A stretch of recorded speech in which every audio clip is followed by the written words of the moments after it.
سکتے تو میں یہاں سے اٹھ سکتا ہوں. میں ٹھیکے کا مقرر نہیں ہوں. اگر آپ کو شوق نہیں ہے سننے کا تو ہم زبردستی آپ کو مار کے نہیں سنائیں گے نا. ہاں اس لیے تھوڑا سا مزاج میرا الگ ہے. اب کریں کیا، ہماری قوم کو محبت والی باتیں بھی پسند کم آتی ہیں. تھوڑا سا مزاج میں تلخی آ جائے تو حالات تبدیل ہو جاتے ہیں. مہتاب رائے تابا نے کہا تھا دل کے پھپھولے جل اٹھے سینے کے داغ سے، اس گھر کو آگ لگ گئی گھر کے چراغ سے. بڑی دیر سے آپ حضرات سن رہے ہیں. مجھے معلوم ہے آپ کے درد کا احساس میں کر سکتا ہوں کہ آپ کل سے بیٹھے ہوئے ہیں، کل کی تاریخ سے بیٹھے ہوئے ہیں. تاریخ بدل گئی ہے اس لیے آپ کا مزاج بھی بدل گیا ہے. اس لیے ابھی تک جو سنا وہ سنا. اب ظاہر بات ہے کہ میرے حصے کی باری آئی ہے تو میں بھی اپنے حصے کی حاضری پوری کر کے جلدی سے اپنی جگہ لوں گا. آپ کو زیادہ وقت نہ بیٹھنا پڑے اسی لیے حضرت علامہ نوشاد احمد بیکانیری صاحب نے اپنا وقت بھی مجھے دے دیا کہ آپ ان کو باتیں سنائیے جو کچھ سنانا ہے. اس لیے کہ قوم بڑی دیر سے بیٹھی ہوئی ہے. سادات کرام کا قافلہ منبر نور پر جلوہ فرما ہے. اولاد رسول سید اسلم شاہ بخاری سجادہ نشین آستانہ جمالیہ جلوہ گر ہیں. خلیفہ حضور قائد ملت سید لقمان شاہ صاحب اور سید ممتاز شاہ صاحب تشریف فرما ہے. ہمارے بڑے پرانے عزیز حضرت سید معین الدین صاحب قبلہ تشریف فرما ہے. دیگر باوقار مشائخ تشریف فرما ہے.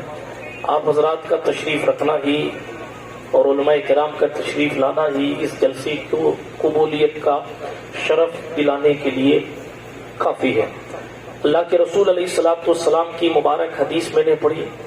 اس سے پہلے میں نے ایک شعر شروع کیا تھا، پگھلنا علم کی خاطر مثال شمع زیبا ہے، بغیر اس کے نہیں پہچان سکتے ہم خدا کیا ہے. ہم اور آپ مسلمان ہوئے ہیں، ہم اور آپ لا الہ الا اللہ پڑھتے ہیں. اللہ کے سوا کوئی عبادت کے لائق نہیں ہے، مگر اللہ کو کسی نے دیکھا نہیں.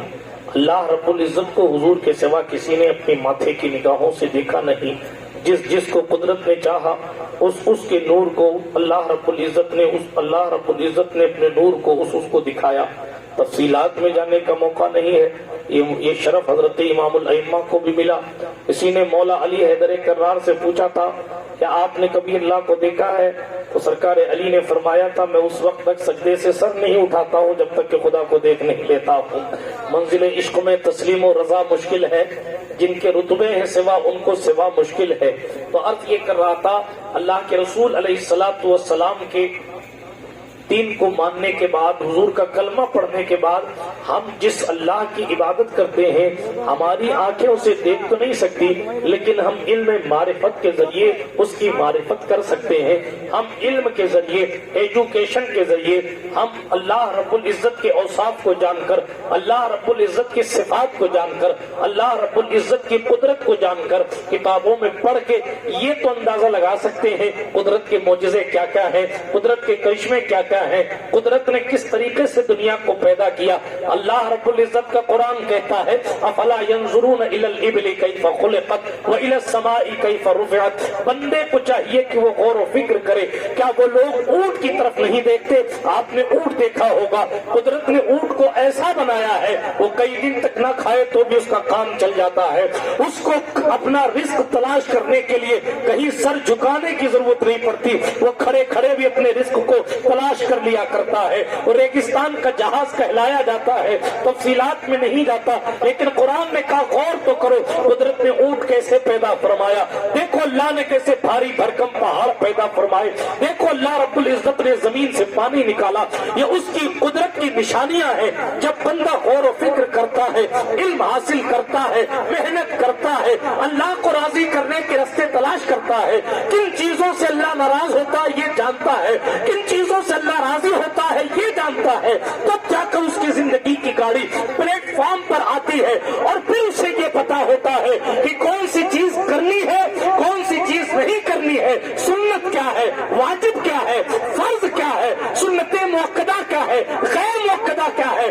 جب بندہ جان کر عمل کرتا ہے، یہ علماء کی سب بیٹھی ہے. میرے اور آپ کے پیغمبر نے فرمایا کہ علماء کی فضیلت عبادت کرنے والوں پر ایسی ہے جیسے میری فضیلت تمام صحابہ پر ہے. علماء کی فضیلت کیوں ہے؟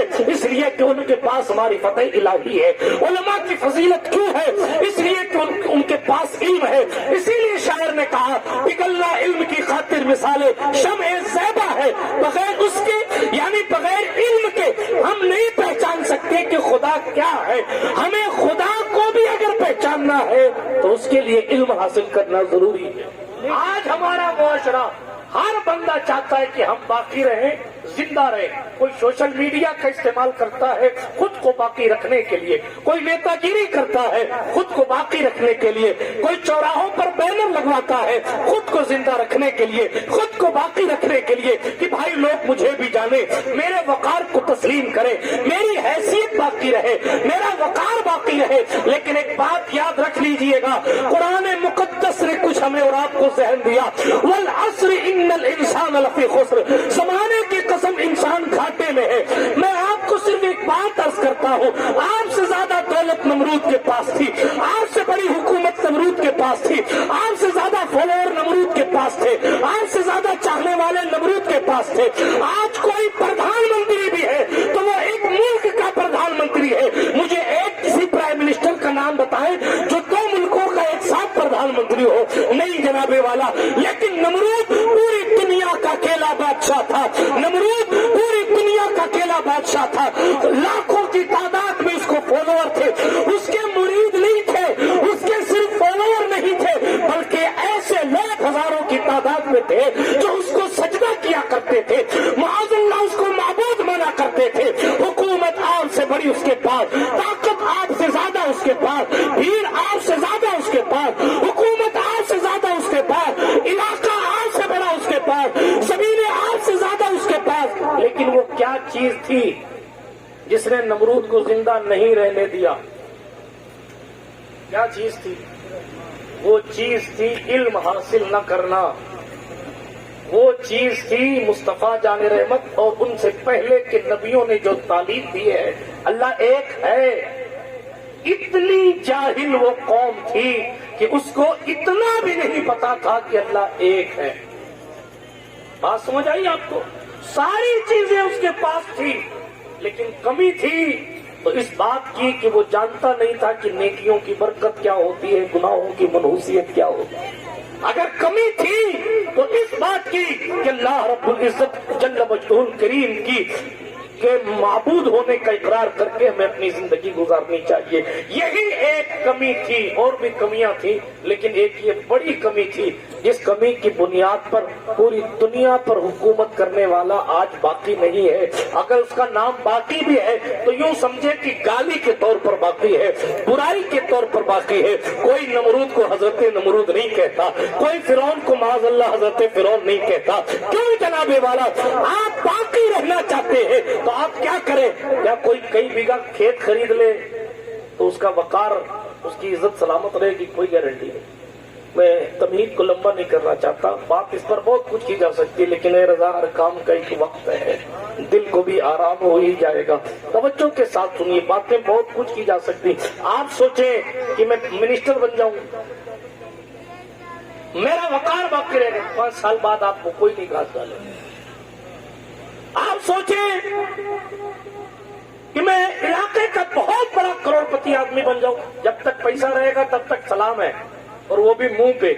آپ نے پیٹ پھیری، گالیوں کی بوچھار شروع۔ وہ کون سی چیز ہے جس سے آپ باقی رہ سکتے ہیں؟ ایک سوال، وہ کون سی چیز ہے جس سے آپ جانے کے بعد بھی زندہ رہیں گے؟ وہ کون سی چیز ہے کہ جنازہ اٹھ جانے کے بعد، قبر میں چلے جانے کے بعد بھی اس کا نام باقی رہے گا؟ میرے اور آپ کے نبی نے فرمایا صلی اللہ علیہ وسلم، من سارا بالعلم حیا، جو علم کے ساتھ زندہ رہا۔ کس چیز کے ساتھ؟ بات سمجھ آ رہی ہے؟ سمجھ آ رہی ہے بات؟ اب مشکل سے آئے گی، اس لیے کہ آپ کا جانوروں سے لے کر ممبر تک کا سفر بڑا لمبا ہے، اس لیے مشکل سے سمجھ آئے گی، لیکن آئے گی انشاءاللہ۔ فرمایا رسول پاک علیہ الصلوۃ والسلام نے، جو علم کے ساتھ زندہ رہا۔ کس چیز کے ساتھ؟ زور سے بولیے، اتنا مت ڈریے، میں نہ چندہ مانگنے آیا ہوں نہ چندہ دینے آیا ہوں، ٹھیک ہے؟ نہ ہی جناب والا ایسا کوئی مسئلہ ہے کہ آپ بولیں گے اور گھر میں بیوی کو معاذ اللہ طلاق پڑ جائے گی، ایسی بھی کوئی ٹینشن والی بات نہیں ہے۔ اس لیے بلوا رہا ہوں تاکہ یہ جو ہوا ابھی تک چل رہی تھی وہ تھوڑی سی رکی ہے، تو تھوڑی سی گرمی آپ اپنے اندر بھی پیدا کریں تاکہ دارالعلوم رضویہ نوریہ کا اجلاس تیزی کے ساتھ صلاۃ و سلام کی دہلیز تک پہنچ جائے. ٹھیک ہے. اللہ کے رسول علیہ الصلوۃ والسلام نے فرمایا جو علم کے ساتھ چلا اور علم کے ساتھ زندہ رہا، یعنی عالم بن کر زندہ رہا، ایجوکیٹڈ بن کر زندہ رہا، کیا فرمایا؟ لم یمت ابدا، وہ کبھی مرتا ہی نہیں ہے، وہ کبھی مرتا ہی نہیں، اس کو موت نہیں آتی. یا رسول اللہ موت تو آتی ہے، پھر کیا فرمانا چاہ رہے ہیں؟ وہ موت تو ایک لمحے کے لیے آتی ہے لیکن اس کا کیریکٹر باقی رہتا ہے، اس کی محنتیں باقی رہتی ہیں. آپ دیکھیں حضور اشفاق العلماء مفتی اعظم راجستھان حضرت علامہ مفتی اشفاق حسین نعیمی رحمۃ اللہ علیہ کی ذات ساری زندگی علم کی خدمت کی، تعلیم و تعلم سے تعلق رکھا. آج دیکھیں آپ مفتی اعظم راجستھان جلسوں میں زندہ ہے، مفتی اعظم راجستھان زبانوں پر زندہ ہے، مفتی اعظم راجستھان اداروں میں زندہ ہے، مفتی اعظم راجستھان کرداروں میں زندہ ہے، مفتی اعظم راجستھان علماء کی گفتار میں زندہ ہے. کیوں زندہ ہے جناب والا؟ کیا مفتی اعظم راجستھان علاقے کے چیف منسٹر کا نام ہے؟ کیا مفتی اعظم راجستھان کوئی بہت بڑے جاگیردار کا نام ہے؟ کیا مفتی اعظم راجستھان کوئی کروڑپتی ذات کا نام ہے؟ کیا مفتی اعظم راجستھان کس چیز کا نام ہے؟ آپ جواب دیں گے تو ساری باتیں ایک طرف رکھیے. ایجوکیشن سیکھا، علم سیکھا، علم کے ساتھ زندہ رہے، علم پھیلاتے پھیلاتے چلے گئے. آج بریلی کا سجادہ ہے یا کچوچا کا سجادہ ہے، مفتی اعظم راجستھان کی قبر پر کھڑا ہو کر کہتا ہے ابر رحمت تیری مرکز پر گہرباری کرے، حشر تک شان کریمی ناز برتا دی. نعرہ تکبیر، نعرہ رسالت، اشفاق العلماء، حامیان ملت اسلامیہ. میں جانتا ہوں آپ گاؤں والے ہیں لیکن میری بات کو یاد کر لینا، کل ہم اگر ان پڑھ تھے تو ہمارے وقار کو خطرہ تھا، ہماری عزت کو خطرہ تھا. ہم کل زندہ اسی بنیاد پر تھے کیونکہ ہم میں عالم تھے، ہمیں پڑھے لکھے لوگ تھے. آپ مثال دیکھ لیں، ایک جلال الدین اکبر ہے، ایک اورنگزیب عالمگیر ہے. اکبر نے دین الہی نکالا، دین مصطفیٰ میں ڈنڈی مارنے کی کوشش کی. آج اکبر کو کوئی رحمت اللہ علیہ نہیں کہتا، کوئی بھی جلال الدین اکبر کا نام تعظیم سے نہیں لیتا. لیکن انہی کی نسل میں ایک اورنگزیب محی الدین ابو المظفر محمد عالمگیر گزرا، جس نے علماء کی جماعت کو بیٹھا کے فتاوی عالمگیری لکھوایا. آج سپریم کورٹ میں آپ کا کوئی فتویٰ صفحے اول میں اتھینٹک ہے تو وہ فتاوی عالمگیری ہے. کس نے کروایا تھا؟ اورنگزیب نے لکھوایا تھا. کیا بات ہے؟ دادا کو لوگ بھول گئے، پوتا یاد ہے. کیا بات ہے؟ اکھنڈ بھارت کو اپنے حصے میں لینے والا اکبر، کوئی اس کو توقیر اور تعظیم سے یاد نہیں کرتا. لیکن ساری زندگی دلی چھوڑ کر اپنی حکومتوں کی حفاظت کرنے والے کو لوگ رحمت اللہ علیہ کہتے ہیں. اس کی بہت سی وجوہات میں ایک بڑی وجہ یہ ہے کہ اورنگزیب نے دین کی خدمت کی ہے، اورنگزیب نے علم کی خدمت کی ہے، ایجوکیشن عام کیا ہے، خود بھی پڑھا ہے، علماء سے بھی لکھوایا ہے، محنتیں کی ہیں، کوششیں کی ہیں. اکھنڈ بھارت کا بادشاہ ہونے کے باوجود اپنے ہاتھوں سے قرآن لکھا ہے اور جناب والا اس کو جو ہے وہ تقسیم کیا ہے. ٹوپی سلی ہے، ٹوپی سل کر ہدیتاً لوگوں کو دی ہے، مال کمایا ہے اور اس سے اپنا گھر چلایا ہے. برادران ملت اسلامیہ، مسئلہ صاف ہے. اگر آپ باقی رہنا چاہتے ہیں، میں جملہ کہہ رہا تھا کل ایجوکیشن ہمارے وقار اور ہماری عزت کو محفوظ کرنے کے لیے ضروری تھا. لیکن آج ایجوکیشن، آج تعلیم ہمارے اور آپ کے وجود کے باقی رہنے کے لیے ضروری ہے. جملہ بہت غور کرنے والا ہے. پوری دنیا آج مسلمانوں کو صفحہ ہستی سے مٹانا چاہتی ہے. کس طرح مٹائیں؟ یہ رجسٹر بنانے، یہ کرنا کرانا ہے تو بہت بات کی بات ہے. معلوم ہے آپ کو، آپ نے اپنا دین نہیں پڑھا، یہودیوں نے پڑھا. آپ نے اپنے حضور کے فرمان کو پس پشت ڈال دیا.